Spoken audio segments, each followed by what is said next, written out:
So మనకి ఈ కుబర్నిటిస్ AWS క్లౌడ్లో apply చేయాలంటే 2 మెథడ్స్. ఒకటి గ్రాఫికల్ మెథడ్, రెండోది వచ్చేసి సిఎల్ఎం మోడ్.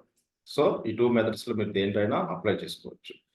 సో ఈ కుబర్నిటిస్ ఆర్కిటెక్చర్ ఎలాగుంటది, అసలు ఏంటి కుబర్నిటిస్ అని చూస్తే, సో మనం ఎందుకు కుబర్నిటిస్ వాడాల్సి వచ్చిందంటే, ఓల్డెన్ డేస్లో మనకి ఈ డిప్లాయ్మెంట్స్లో ట్రెడిషనల్ డిప్లాయ్మెంట్స్ ఇలా ఉండేవి, రైట్? సో ఇది మనకి కుబర్నిటిస్ సంబంధించిన information. Let's see. So what is Kubernetes? Kubernetes is the portable and extensible open source platform for managing containerized workloads and services that facilitates both declarative configuration and automation. So ఆటోమేషన్కి నవేడేస్లో ఈ Kubernetes అంటే micro service application deployment కూడా most of the companies ఈ Kubernetes open source tool. So దీన్ని డెవలప్ చేసింది ఎవరంటే గూగుల్ కంపెనీ వాడు. దీన్ని మార్కెట్లో రిలీజ్ చేసింది గూగుల్ కంపెనీ వాడు. సో గూగుల్ కంపెనీ వాడు దీన్ని తయారు చేసి మార్కెట్లో రిలీజ్ చేశాడు. రిలీజ్ చేసి ఈ గూగుల్ కంపెనీ వాడు ఏం చేశాడంటే దీన్ని ఓపెన్ సోర్స్ చేశాడు. దీన్ని షార్ట్కట్లో K8S అని కూడా పిలుస్తాం.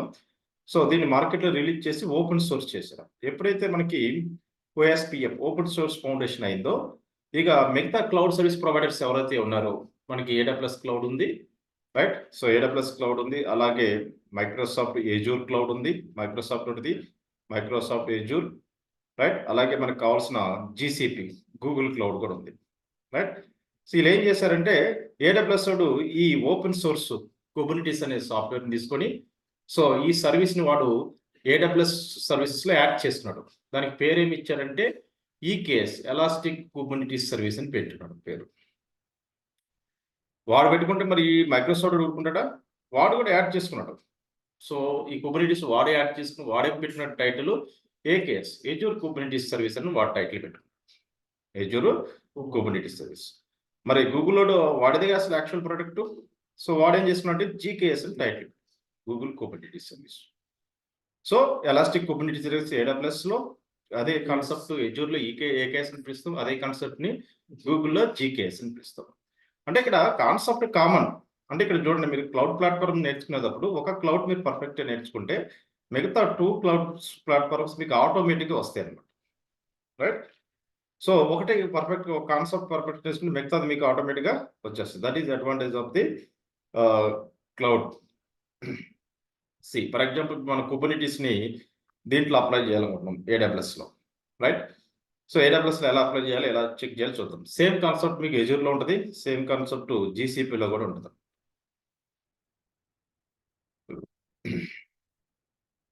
సో ఈ కుబర్నిటిస్ చూస్తే దీనికి architecture ఎలాగుంటుంది, right?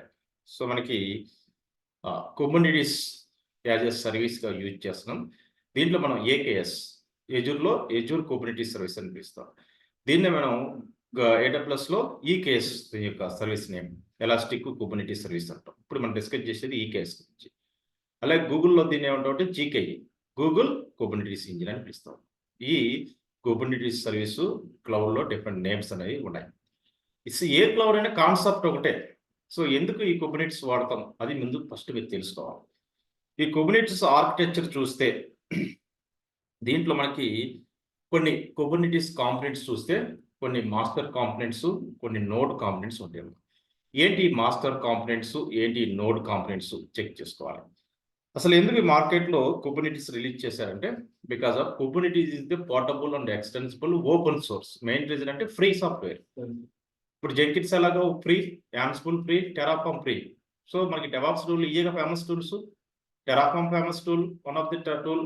జెంకిన్ is famous tool, Ansible is famous tool, Dakar is famous, కుబర్నిటిస్ ఇవన్నీ కూడా ఓపెన్ సోర్స్ కాబట్టి ఫేమస్ అయ్యాయి. మోస్ట్ ఆఫ్ ది లో level companies, middle level, high level companies కూడా వాళ్ళు యూజ్ చేయడం స్టార్ట్ చేశారు. ఆటోమేషన్ ఎందుకు పర్పస్ ఇది automation. So platform managing containerized workloads, ఇది ఇంపార్టెంట్. ఇక్కడ కంటైనరైజ్డ్ వర్క్ లోడ్, సో దానికోసం మెయిన్ యూజ్ చేస్తుంది. ఏంటి ఈ కంటైనర్? సో ఎక్కడి నుంచి వచ్చింది ఈ కాన్సెప్ట్? మనకి ఓల్డెన్ డేస్లో సాఫ్ట్వేర్ డెవలప్మెంట్ లైఫ్ సైకిల్ మీరు అబ్జర్వ్ చేస్తే అప్లికేషన్ డిప్లాయ్మెంట్లో మనం ఫిజికల్ సిస్టమ్స్ వాడేవాళ్ళం డైరెక్ట్గా.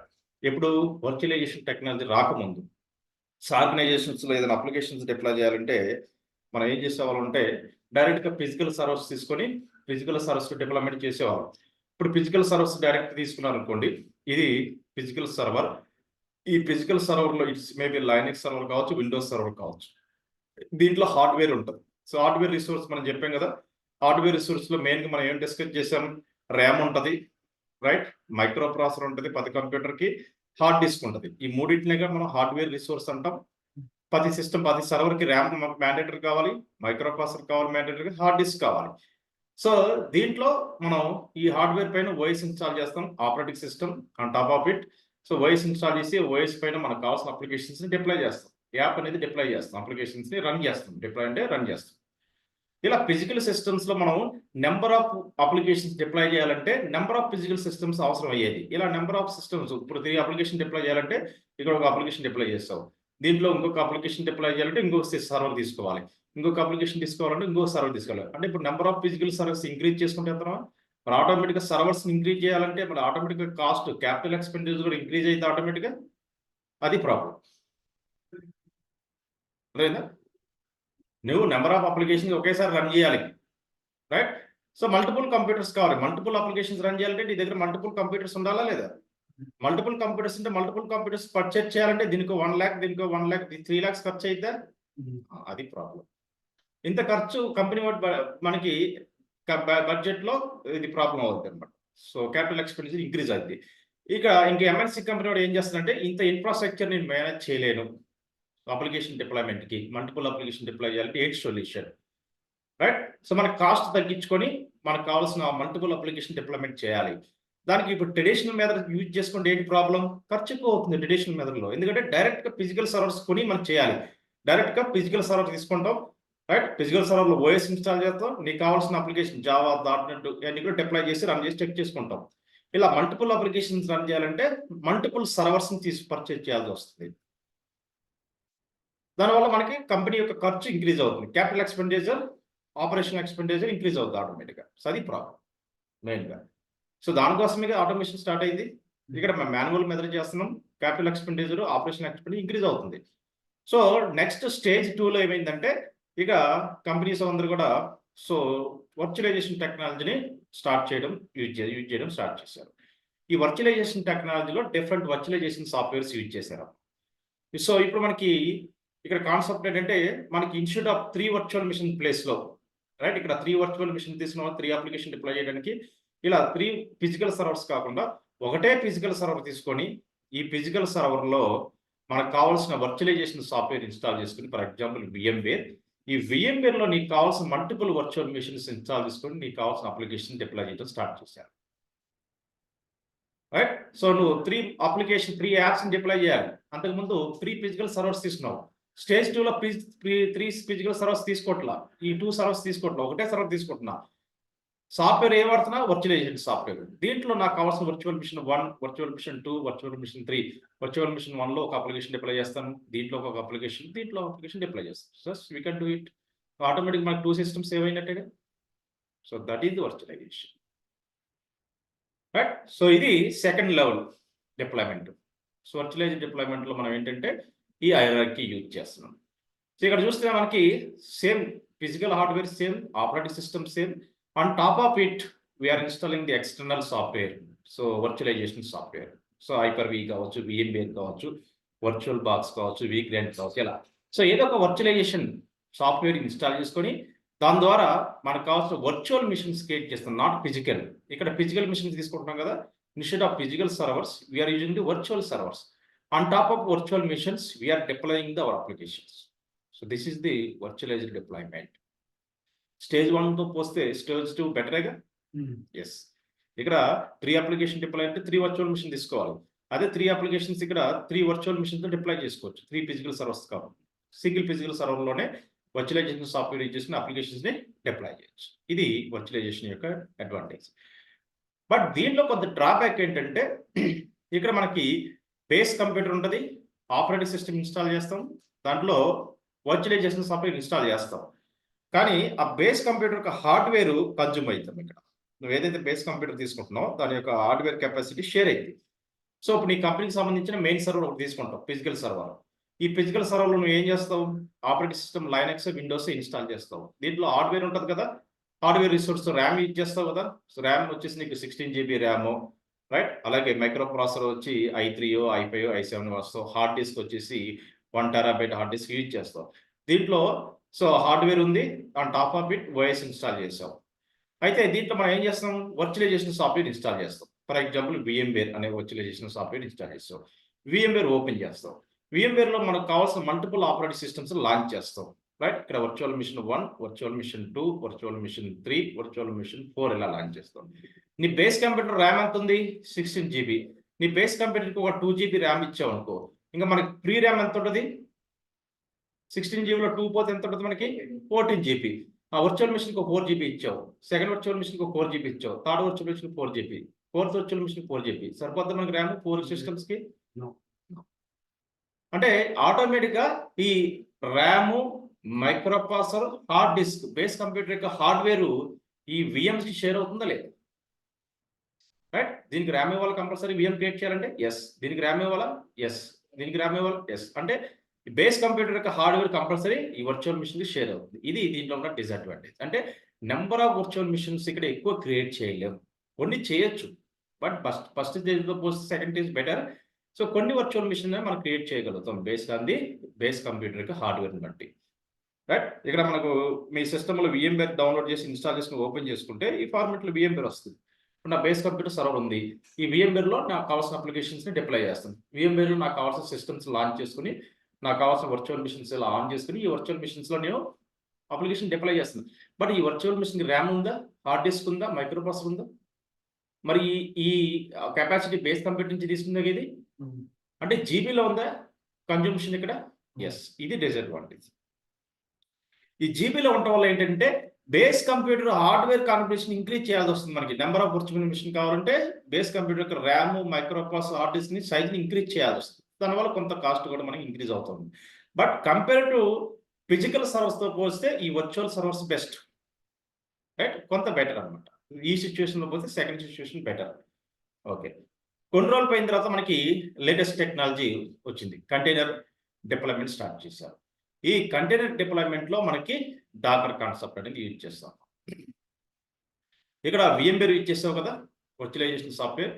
ఇక్కడ VMware ప్లేస్లో ఇక్కడ ఏం చేస్తామంటే container runtime softwares use చేస్తాం. కంటైనర్ రన్ టైమ్ సాఫ్ట్వేర్స్కి example Docker and RKT. Container runtime example Docker.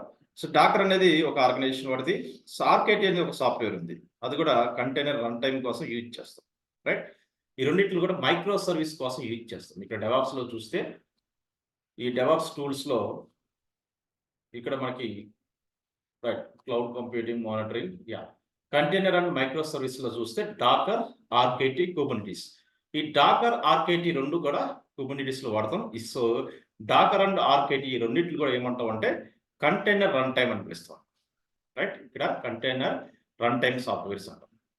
So ఇక్కడ డాకర్ సాఫ్ట్వేర్ ఇన్స్టాల్ చేసి డాకర్ సాఫ్ట్వేర్ ద్వారా సో మనకి VMware ద్వారా వర్చువల్ మిషన్ ఎలా అయితే క్రియేట్ చేసావో ఈ డాకర్ ద్వారా కంటైనర్స్ క్రియేట్ చేస్తాం.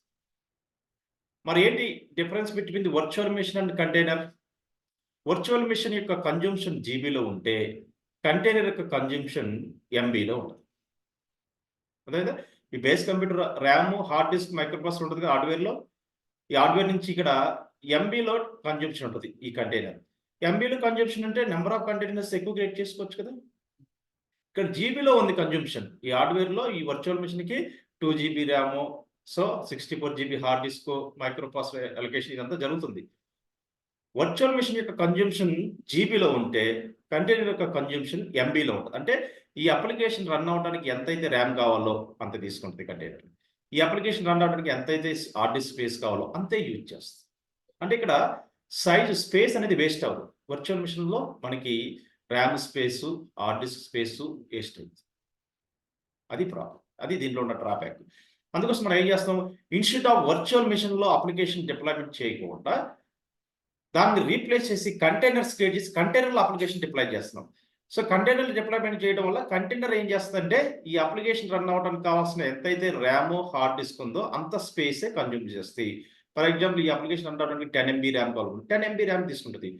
Right. So 200 GB 200 MB hard disk కావాలి, 200 ఎంబీ హార్డ్ డిస్క్ అంటే జీబీలో కన్జంప్షన్ అంటే ఎంబీలో కన్జంప్షన్ ఉంటుంది instead of GB.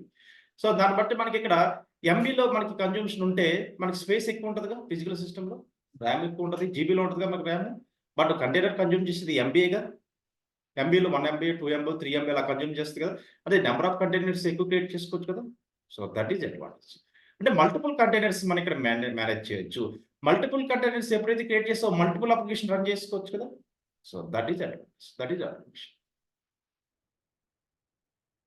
Right. So ఇక్కడ హార్డ్వేర్ సేమ్, ఇక్కడ హార్డ్వేర్ సేమ్, ఇక్కడ హార్డ్వేర్ సేమ్. సో ఇక్కడ హార్డ్వేర్ సేమ్, ఇక్కడ హార్డ్వేర్ సేమ్. ఇక్కడ హార్డ్వేర్ యూజ్ చేసి నెంబర్ ఆఫ్ వర్చువల్ మిషన్ ఎక్కువ క్రియేట్ చేయలేము. Number of virtual machine create చేయలేకపోతే అప్లికేషన్ ఎక్కువ డిప్లాయ్ చేయలేము. ఇక్కడ హార్డ్వేర్ యూజ్ చేసుకుని నెంబర్ ఆఫ్ కంటైనర్స్ క్రియేట్ చేయగలుగుతాం. నెంబర్ ఆఫ్ కంటైనర్స్ ఎక్కువ క్రియేట్ చేస్తే ఎక్కువ అప్లికేషన్ డిప్లాయ్మెంట్ చేయొచ్చు. That is advantage. So virtual machine కంటైనర్కి అది డిఫరెన్స్.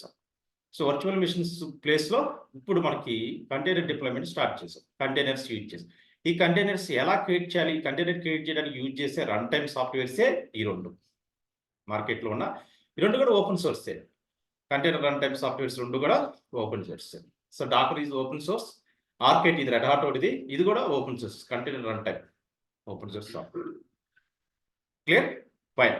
సో ఇప్పుడు మనకి ఈ అప్లికేషన్ డిప్లాయ్మెంట్స్ అన్ని కూడా ఇప్పుడు మనకి ఈ కుబర్నెటిస్ సర్వీస్ ద్వారా చేస్తాం. కుబర్నెటిస్ యూజ్ చేసుకొని క్లస్టర్స్ క్రియేట్ చేసి అప్లికేషన్ డిప్లాయ్మెంట్ అన్ని కూడా చేస్తాం. బట్ మరి ఈ కుబర్నెటిస్ ఆర్కిటెక్చర్ తెలియాలిగా మీకు. So what is Kubernetes? So why you need Kubernetes? Kubernetes provide you with the framework to run distributed systems and it takes care of the scaling, failover of your applications, provide the deployment patterns and more. So Kubernetes architecture first తెలియాలి. ఇది Kubernetes architecture. Kubernetes architecture. Failover అంటే route పెట్టేది follow చేయాలి sir? కాదు. Failures అంటే nodes లో మనకి fails ఉంటాయి కదా. నోడ్ ఫెయిల్ అయినప్పుడు సో ఇమీడియట్ గా వేరే నోడ్స్ క్రియేట్ చేస్తాం హై లెవెల్ అప్లికేషన్ మెయింటైన్ చేయడానికి. కుబర్నెటిస్ ఆర్కిటెక్చర్ ఎలా ఉంటుంది బస్? కుబర్నెటిస్ లో మనకి 2 కాంపోనెంట్స్ ఉంటాయి, మాస్టర్ నోడ్ అని వర్కర్ నోడ్ అని 2 ఉంటాయి కుబర్నెటిస్ క్లస్టర్ లో. ఎప్పుడైతే నువ్వు క్లస్టర్ క్రియేట్ చేస్తావో ఫస్ట్ మనం మాస్టర్ నోడ్ క్రియేట్ చేస్తాం, ఇన్సైడ్ మాస్టర్ నోడ్ మనం వర్కర్ నోడ్స్ క్రియేట్ చేస్తాం. మాస్టర్ నోడ్ లో కొన్ని కాంపోనెంట్స్ ఉంటాయి, ఈటీసీడీ క్లస్టర్ అని, క్యూబ్ ఏపీఐ సర్వర్ అని, క్యూబ్ కంట్రోల్ మేనేజర్ అని, క్యూబ్ షెడ్యూలర్ అని. ఈ 4 కూడా మాస్టర్ నోడ్ సంబంధించిన కాంపోనెంట్స్. ఎందుకంటే ఎందుకు యూజ్ చేస్తామంటే వర్కర్ నోడ్ని కంట్రోల్ చేయడానికి, వర్కర్ నోడ్లో నోడ్ కంట్రోల్ చేయడానికి, అప్లికేషన్ డిప్లాయ్ చేయడానికి, రైట్, చెక్ చేయడానికి, ఇదంతా కూడా మనం ఈ 4 కాంపోనెంట్స్ ద్వారా మేనేజ్మెంట్ చేస్తాం. వర్కర్ నోడ్లో చూస్తే క్యూబ్ లెట్, క్యూబ్ ప్రాక్సీ అనే 2 కాంపోనెంట్స్ యూజ్ చేస్తాం. కంటైనర్ రన్ టైమ్ ఇంజిన్స్కి వచ్చేసి డాకర్ ఆర్కిట్, ఇందా చెప్పాను కదా, ఈ 2 కూడా కంటైనర్ రన్ టైమ్ ఇంజిన్. ఇప్పుడు మనం డాకర్ యూజ్ చేస్తాం, ఓల్డెన్ డేస్లో ఆర్కిట్ కూడా వాడేవాళ్ళం. ఇప్పుడు డాకర్ ఫేమస్ అయింది కదా, అందరూ డాకర్ యూజ్ చేస్తారు. అంతకుముందు ఆర్కేటీ కూడా యూజ్ చేశారు ఫ్యూ ఆర్గనైజేషన్. ఇప్పుడు మనకి డాకర్ ఫేమస్, రైట్. ఇది కుబర్నెటిస్ ఆర్కిటెక్చర్ ప్రాసెస్. అంటే క్లస్టర్లో మనకి 2 కాంపోనెంట్స్ ఉంటాయి, మాస్టర్ నోడ్ ఉంటుంది క్లస్టర్లో, రెండోది ఏముంటుంది వర్కర్ నోడ్. ఇక్కడ నోడ్ అంటే మీరు అర్థం చేసుకోండి, node is nothing but it's a VM server. అది లైనక్స్ కావచ్చు, లైనక్స్ నోడ్ కావచ్చు, విండోస్ కావచ్చు. ఈ నోడ్స్లోనే అప్లికేషన్ డిప్లాయ్మెంట్, నోడ్స్లోనే మనం కంటైనర్స్ క్రియేట్ చేస్తాం, పాడ్స్, రైట్. నోడ్స్లో పార్ట్స్ క్రియేట్ అవుతాయి, పార్ట్స్లో కంటైనర్స్, ఆ కంటైనర్స్లో మనకు కావాల్సిన అప్లికేషన్ పార్ట్ రూపంలో రన్ అవుతుంది. అర్థమైందా? నోడ్స్లో పార్ట్స్ క్రియేట్ అవుతాయి, సో పార్ట్స్లో మన అప్లికేషన్ అనేది రన్ అవుతుంది. ఈ నోడ్స్ ఏంటి, పార్ట్స్ ఏంటి, ఇవన్నీ కూడా ఏంటి చెక్ చేద్దాం. ఇది అయితే ఈ మాస్టర్ నోడ్ కాంపోనెంట్స్ ఇందాక మీకు గిట్హబ్లో కూడా చూపించాను. ఈ మాస్టర్ నోడ్ కాంపోనెంట్స్ ఏదైతే ఉన్నాయో వీటి యొక్క డెఫినేషన్స్ మీరు చదువుకోవాలి. మాస్టర్ నోడ్ కాంపోనెంట్స్ 4 ఉన్నాయి, kube API server, kube scheduler, kube control manager, ETCD. అలాగే నోడ్ కాంపోనెంట్స్లో kubelet, kube proxy 2 components ఉన్నాయి. Kube API server, right, it's acts as a front end for Kubernetes cluster users, management devices and command line interface interactive API server to talk to Kubernetes cluster. ఇది మన front ఎండ్గా use చేస్తాం, right. So for Kubernetes cluster. ETCD అంటే మనకి ఇది memory type. ETCD is consist of high level key value store. Kubernetes సంబంధించిన values అన్ని కూడా ఈటీసీడీ మెమరీలో స్టోర్ అవుతాయి. All data, all cluster data. Kubernetes store all the data related to master nodes, pods, extra in ETCD. It distributed across the cluster. What about cube scheduler? Cube scheduler is the watches for newly created pods with no agent nodes. Select the node for them to run. ఇదేం చేస్తుంటే newly created pods అన్నిట్లు కూడా particular నోడ్స్లో run అవ్వడానికి try చేస్తుంది. Kube control manager. So it is responsible to identify in case of any node or pod failures. Right, మన క్లస్టర్లో nodes ఉంటాయి, పార్ట్స్ ఉంటాయి కదా, ఏదైనా ఫెయిల్ అయినప్పుడు ఇది ఐడెంటిఫై చేస్తుంది. సో ఇట్ ఈస్ దీని యొక్క responsible. It is responsible to identify the nodes or pods failure in the replace with new container pods. ఏదైనా ఇమీడియట్గా ఫెయిల్ అయితే ఇమీడియట్గా రీప్లేస్ చేస్తుంది. ఇది kube control manager. Logically, each control is the separate process, but complexity are compliant single binary and single process. So these control include the include also node controller, replication controller, endpoint controller, service account, token controller. ఇవన్నీ కూడా దీని కింద వస్తాయి. Fine. Worker node రెండు component చెప్పాం కదా, kubelet and kube proxy. Kubelet ఎందుకు use చేస్తాం? It's a agent that run on each node in the cluster. It makes sure that containers are running in a pod. మనం ఏదైతే containers create చేస్తామో ఆ containers దేంట్లో run అవుతాయి? పార్ట్లో run అవుతాయి. పార్ట్లో రన్ అయ్యేలాగా ఈ క్యూబ్లెట్ అనేది యూజ్ చేస్తాం. Cube proxy, right? Cube proxy is a network proxy that run on each node in your cluster, implementing part of Kubernetes service concept. Cube proxy maintains the network rules on nodes. ఆ నోడ్ని ఎలా run అవ్వాలి, నోడ్లో application ఎలా access చేయాలి అంటే port number expose చేయడం, కస్టమర్కి ఏపీఐ యూఆర్ఎల్ షేర్ చేయడం, ఇలాంటి యాక్టివిటీస్ అని కూడా క్యూబ్ ప్రాక్సీ ద్వారా చేయొచ్చు.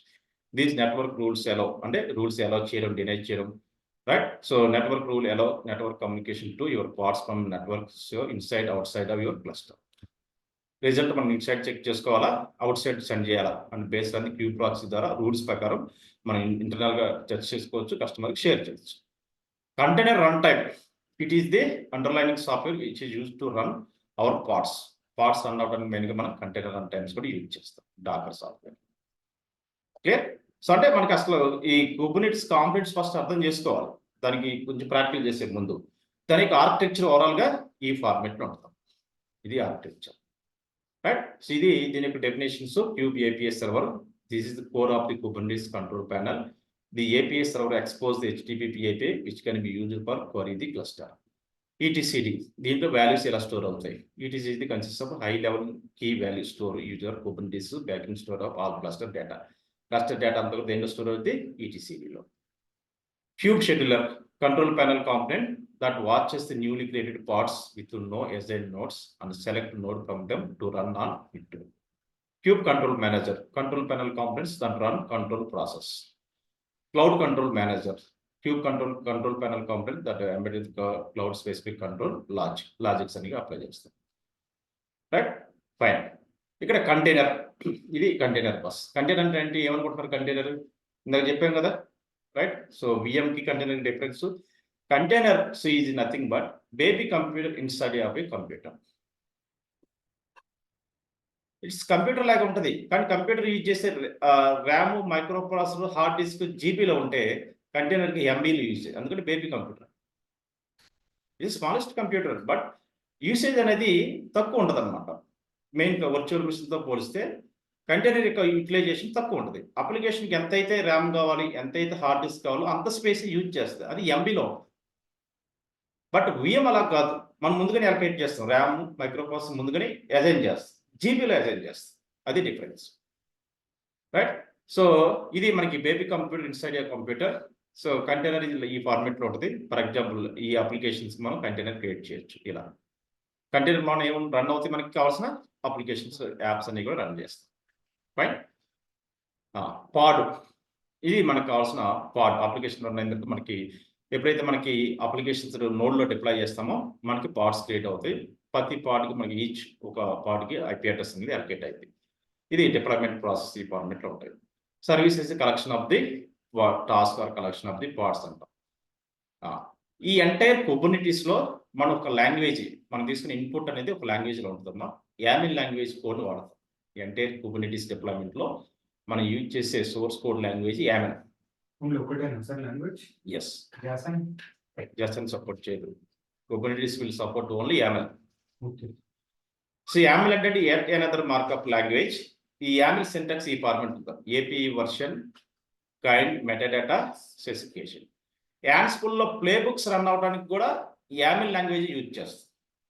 ప్లే బుక్ కూడా యామిల్ ఫార్మెట్లో రాస్తాం.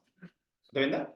సో ఈ కుబర్నిటీస్లో మనం అప్లై చేసే సోర్స్ కోడ్ ఏ ఫార్మెట్లో ఉంటుందంటే .NET జావా పైథాన్ ఆ ఫార్మెట్లో తీసుకో. సో కంపల్సరీ ఆ సోర్స్ కోడ్ ఏ ఫార్మెట్లో ఉండాలి? యామిల్ ఫార్మెట్. మరి యామిల్ ఫార్మెట్లో కోడ్స్ అప్లై చేసినప్పుడు నీకు యామిల్ ఫైల్ ఎలా ఉంటుంది, దానికి సింటాక్స్ తెలుసుకోవాలి కదా, సింటాక్స్ యొక్క ఇన్ఫర్మేషన్. సో యామిల్లో మనకి ఈ సింటాక్స్ ఉంటుంది. ఏపీఐ వర్షన్ అండి, కైండ్ అండి, మెటాడాటా అండి, స్పెసిఫికేషన్. ఇక్కడ ఏపీఐ వర్షన్ మన అప్లికేషన్ యొక్క వర్షన్ 1, వర్షన్ 2 ఇస్తాం. Kind application type, application web అప్లికేషనా, నాన్ వెబ్ అప్లికేషనా, రైట్, సర్వీసా, స్టాటిక్ ఇలా. దానికి సంబంధించిన మెటాడాటా, సో దానికి సంబంధించిన ఇమేజ్ అక్కడి నుంచి తీసుకుంటున్నాం, దాని స్పెసిఫికేషన్స్, రైట్. సో ఏ పోర్ట్ నెంబర్ ఏదైనా తీసుకోవచ్చు. ఏమైనా తీసుకో. ఇది సింటాక్స్. YAML ఫైల్ ఉన్న main components. API version mandatory ఉంటుంది. ఏ YAML ఫైల్ తీసుకున్నా API version mandatory, kind mandatory, metadata mandatory, specification, ఈ 4 కాంపోనెంట్స్ మ్యాండేటరీ. ఎవరైనా నేను can you write example of YAML file అంటే మీరు API version, kind, metadata, specification ఇలా రాసేయాలి. దీంట్లో ఏదైనా వాల్యూస్ ఇచ్చేస్తాం. ఇక్కడికి ఇది API version, kind, metadata, specification రాసామంటే వాళ్ళకి అర్థమైంది, yes you know YAML file ఈ వర్క్ రానికి కుబర్నిటీస్ అని తెలిసిపోతుంది. నువ్వు YAML ఫైల్ రాగానే జావా బ్రాకెట్ ఓపెన్ చేసి ఏదో క్లోజ్ చేసేటప్పుడు పక్కన పెట్టావు. అంతేగా, నువ్వు నిజంగా YAML ఫైల్ ఓపెన్ వర్క్ చేస్తే నీకు సింటాక్స్ తెలిసి ఉంటుంది కదా. ఫర్ ఎగ్జాంపుల్ YAML ఫైల్ తీసుకున్నాం అనుకో, ఈ ఫార్మెట్లో మీకు YAML ఫైల్స్ ఉంటాయి. So this is the example. ఇది ఒక ఎగ్జాంపుల్. NGINX అప్లికేషన్కి YAML file. Same API version V1 ఇచ్చారు, కైండ్ పాడ్, రైట్. నోడ్లో పాడ్లో మన అప్లికేషన్ రన్ అయింది. Metadata name, label, demo, environment development, production, staging, production, app name ఏంటి NGINX, స్పెసిఫికేషన్స్ కంటైనర్ నేమ్ ఏంటి NGINX, ఇమేజ్ అక్కడి నుంచి తీసుకుంటున్నాం, ఇది NGINX image location, right. Port number 80 అలా చేస్తాం. ఇక్కడ చూడండి, API version common, kind common, metadata common, specification common. Inside నువ్వు ఏదైనా మెన్షన్ చేసుకోవచ్చు. మెటాడాటా కింద ఏదైనా మెన్షన్ చేసుకో, స్పెసిఫికేషన్ కింద ఏదైనా మెన్షన్ చేసుకో. సో ఇక్కడ కైండ్ ఇస్తావు, వర్షన్ ఇస్తావు. ఈ వాల్యూస్ అనేది what ever maybe, but syntax అనేది మ్యాండేటరీ. సో నువ్వు సింటాక్స్ ప్రాక్టీస్ చేయాలి. అలాగే డాకర్ ఫైల్ తీసుకున్నా, డాకర్ ఫైల్ యొక్క సింటాక్స్ మ్యాండేటరీగా ఉంటుంది. నువ్వు డాకర్ ఫైల్ రాయమన్నా కానీ డాకర్ ఫైల్ దేంతో స్టార్ట్ అయింది అని తెలియాలి, రైట్. ఇక్కడికి వెళ్ళి ఎవరైనా డాకర్ ఫైల్ రాయమన్నారు అనుకోండి, ఫర్ ఎగ్జాంపుల్ ఒక Docker file, Docker, right. So Docker file కూడా వెరీ ఇంపార్టెంట్. సో ఇది డాకర్ ఫైల్. సో ఈ డాకర్ ఫైల్ అబ్జర్వ్ చేస్తే ఇక్కడ చూడండి, డాకర్ ఫైల్ దేంతో స్టార్ట్ అయింది? ఫ్రమ్. ఎవరైనా నేను కానీ రైట్ డాకర్ ఫైల్ అనగానే నువ్వు ఫ్రమ్ ప్లేస్లో ఏది పెడితే అది రాసావు అనుకో, వాడు అర్థమైపోద్ది ఇది డమ్మీ క్యాండ్. సింపుల్గా చెప్పేస్తారు ఒక సింటాక్స్. రైట్. ఇప్పుడు నేను ఇంటర్వ్యూ చేసినప్పుడు నేను అడుగుతా కదా, కానీ రైట్ శాంపుల్ డాకర్ ఫైల్ అంట. ఎగ్జాంపుల్ నువ్వు ఇది రాయాలి డాకర్ ఫైల్, నువ్వేం చేస్తావు? ఫేక్ ఎక్స్పీరియన్స్ పెట్టినట్టు ఇది డాకర్ ఫైల్ ఇది రాయకుండా ఎదురు రాస్తాయి. ఈజీగా మనం ట్రాక్ చేయొచ్చు, నాలెడ్జ్ ఉందో లేదా క్యాండిడేట్కి. ఇలా ఎవరైతే ఎక్స్పీరియన్స్ పెడతారో ఇలాంటి ఫండమెంటల్ మిస్టేక్స్ లేకుండా చూసుకోవాలి మీరు. ఇది డాకర్ ఫైల్. మీరు కావాలంటే number of sample Docker file తీసుకోండి. ఏ డాకర్ ఫైల్ తీసుకున్నా ఫ్రమ్తో స్టార్ట్ అయింది. ఫ్రమ్ ఉంటుంది, రన్ అనే కమాండ్ ఉంటుంది డాకర్ ఫైల్లో, ఎక్స్పోజ్ ఉంటుంది, CMD ఉంటాయి. ఈ యొక్క సింటాక్స్ కామన్గా ఉంటాయి, రైట్. So from, run. నేను ఎవరైనా డాకర్ ఫైల్ రాయమని కానీ మీరు ఫ్రమ్తో స్టార్ట్ చేయాలి. ఇక్కడ ఫ్రమ్, దాని కింద రన్, దాని కింద ఎక్స్పోజ్, రైట్, దాని కింద CMD ఇలా రాసామనుకో, వాడు నీకు ఎక్స్పీరియన్స్ లేకపోయినా ఎస్ బేసిక్స్ తెలిసి అతనికి ఫండమెంటల్ తెలిసి అని అర్థమవుతుంది. నువ్వు డాకర్ ఫైల్ రాయమని ఇలా ఫార్మేట్ రాయకుండా నువ్వేం చేసి డైరెక్ట్గా సో డాకర్ అని చెప్పేసి స్టార్ట్ చేసావు. So I want to write the Docker file అని చెప్పేసి ఇలా సింటాక్స్ ఓపెన్ చేసి NGINX అని చెప్పేసి మళ్ళీ సింటాక్స్ క్లోజ్ చేసి sir this is Docker file అని అనుకో, తర్వాత oh very good Docker knowledge బాగుంది. ఇలా మనకి ఫండమెంటల్ మిస్టేక్ లేకుండా చూసుకోవాలి. అలాగే YAML ఫైల్ రాయినప్పుడు ఇందాక చెప్పింది ఇలా ఈ సింటాక్స్ గుర్తుపెట్టుకోవాలి. YAML API version, kind. JSON వెళ్ళి జాసన్ ఫైల్ శాంపుల్ తీసుకో, జాసన్ బ్రాకెట్తో స్టార్ట్ అవుతుంది కదా, అది ఇలా. ఇది ఏపీ వర్షన్, ఇలా స్టార్ట్ చేయాలి. YAML ఫైల్ రాయమంటే కైండ్, రైట్, కైండ్ ఇస్తావు కాలం, దాని కింద నీకు కావాల్సిన మెటా డేటా దాని కింద స్పెసిఫికేషన్ ఇలా. సో అంటే మనకి సింటాక్స్ ఫార్మేట్ అనేది తెలియదు అట్లీస్ట్. సో దాంట్లో ఇన్సైడ్ ఏదైనా రాయొచ్చు. ఇక్కడ వర్షన్ ఇక్కడ V1 ఇవ్వచ్చు, లేదా V2 ఇవ్వచ్చు, నీ ఇష్టం. నీ అప్లికేషన్ డిపెండెన్సీని బట్టి V2 వర్షన్ కావచ్చు, V3 కావచ్చు, కైండ్లో నీకు ఏదైనా ఇవ్వచ్చు, మెటాడేటాలో ఏదైనా రాయొచ్చు. ఈ లాంగ్ నువ్వు ఏదైనా రాయి, అది యాక్సెప్ట్ చేస్తాడు. బట్ సింటాక్స్ మిస్టేక్ ఉంటుంది. లేదా ఇలా మనకి YAML ఫైల్ కావచ్చు, HTML ఫైల్ కావచ్చు, రైట్? ఇన్ కేస్ మనం ఇక్కడ పైథాన్ ఏదన్నా పైథాన్ అప్లికేషన్ ఇన్స్టాల్ చేస్తున్నాం అనుకోండి సార్, అప్పుడు అక్కడ మనం ఎక్కువ ప్లేస్ లో అక్కడ పైథాన్ కామెంట్స్ ఇవ్వచ్చు, డిపెండెన్సీస్ ఇవ్వచ్చు. అంటే షిప్ ఇన్స్టాల్ Yeah. లైబ్రరీస్, ఇది చెక్ చేసుకోవచ్చు ఇవన్నీ కూడా. సింటాక్స్ అనేది కామన్ ఇక్కడ మనకి. కదా సార్. అవును. సో ఇక్కడ ఏంటంటే దీంట్లో ఈ డాకర్ ఫైల్ ఏమొస్తామంటే ఫ్రమ్ అంటే ఇక్కడ పబ్లిక్ ECR అనే రిపోజిటరీలో నుంచి మనకి ఇమేజ్ తీసుకొని తెలుస్తున్నాం. ఆ ఇమేజ్ తీసుకొని దాన్ని మనం దాంట్లో HTTPD అనే వెబ్ సర్వర్ ఇన్స్టాల్ చేపిస్తున్నాం, రైట్? హలో వర్డ్ అనే website index file HTML file తీసుకుంటున్నాం. దాంట్లో హలో వర్డ్ అనే కోడ్ రాస్తాం, ఒక ఫోల్డర్ క్రియేట్ చేస్తాం. ఫోల్డర్లో ఈ కోడ్ మొత్తం ప్లేస్ చేస్తాం, రన్ చేస్తాం. అపాచీ వెబ్ సర్వర్ ఇన్స్టాల్ చేస్తాం, రన్ చేస్తున్నాం, అది ఓపెన్ చేస్తాం. ఇలా ఒక మల్టిపుల్ YAML ఫైల్స్ చూసావు అనుకో, నువ్వు 4-5 ఫైల్స్ చూడగానే నీకు సింటాక్స్ అర్థమైపోతుంది. అలా ప్రాక్టీస్ చేయాలి, రైట్? స్టార్టింగ్ ఫస్ట్ టైం చూసినప్పుడు కొన్ని కన్ఫ్యూజ్ అవుతావు. ఇలాంటి ఫైల్స్ ఒక 10 చెక్ చేసావు అనుకో, నీకు అర్థమైపోతుంది ఫార్మేట్. ఇంతే కదా అనిపిస్తుంది, రైట్? ఫ్రమ్లో ఏమి యూజ్ చేస్తున్నాడు, రన్లో ఏమి యూజ్ చేస్తున్నాడు, ఎక్స్పోజ్లో ఏమి యూజ్ చేస్తున్నాడు, CMDలో ఏమి యూజ్, నీకు ఆటోమేటిక్గా అర్థమైతే లేదు. అలా క్రాస్ చెక్ చేసుకోవాలి. మీరు ఎక్స్పీరియన్స్ పెట్టేవాళ్ళు number of docker files cross check చేసుకోవాలి, number of YAML files cross check చేసుకోవాలి, number of play books cross check చేసుకోవాలి. సో దట్ మీకు నాలెడ్జ్ ఆటోమేటిక్గా ట్రిగ్గర్ అవుతుంది. ఫైన్. సో ఇది మనకి కుబర్నెటిస్లో మనకి బ్యాక్ ఎండ్ యూజ్ చేసే సోర్స్ కోడ్కి సంబంధించిన లాంగ్వేజ్ పాస్. ఫైన్. మనకు గోల్ ఏంటి మెయిన్గా AWS క్లౌడ్లో ఈ కుబర్నెటిస్ అప్లై చేయాలి. దానికోసం మనం యూజ్ చేసే సర్వీస్ పేరే EKS, రైట్? సో EKSని ఎలా యూజ్ చేయాలనేది మనకి కాన్సెప్ట్. ఇప్పుడు EKS కాన్సెప్ట్ చేయాలనుకుంటే మనకి ఒక employees develop engineering client system కావాలి. అలాగే EKS సర్వీస్ ఓపెన్ చేసి క్లస్టర్ క్రియేట్ చేసి మనం ఈ ఎన్విరాన్మెంట్ ఏదైతే ఉందో దీన్ని ఎస్టాబ్లిష్ చేయాలి. ఆర్కిటెక్చర్ ఉంది కదా, కుబర్నెటిస్ ఆర్కిటెక్చర్, దీన్ని ఎస్టాబ్లిష్ చేయాలన్నమాట. ఇదంతా వచ్చేలా చూసుకోవాలన్నమాట. దీంట్లో ఏదైతే ఆర్కిటెక్చర్లో ఉందో మాస్టర్ నోడ్ క్రియేట్ చేయాలి. మాస్టర్ నోడ్లు 4 వచ్చేస్తాయి ఆటోమేటిక్గా. మాస్టర్ నోడ్ క్రియేట్ అయిన తర్వాత inside master node worker node create చేయాలి. వర్కర్ నోడ్స్లో ఈ 2 అప్లికేషన్స్ వచ్చేది ఆటోమేటిక్గా. ఇది వర్కర్ నోడ్స్ నోట్స్ క్రియేట్ అవుతాయి, ఆ నోట్స్లో అప్లికేషన్ డిప్లై చేయాలి. ఇదంతా చేయాలి. సో చేయాలంటే నేను AWS క్లౌడ్లో AWS అడ్మినిస్ట్రేటర్కి లాగిన్ అవుతాను. ఇక్కడికి వెళ్ళి మనకు నచ్చిన రీజన్, రైట్?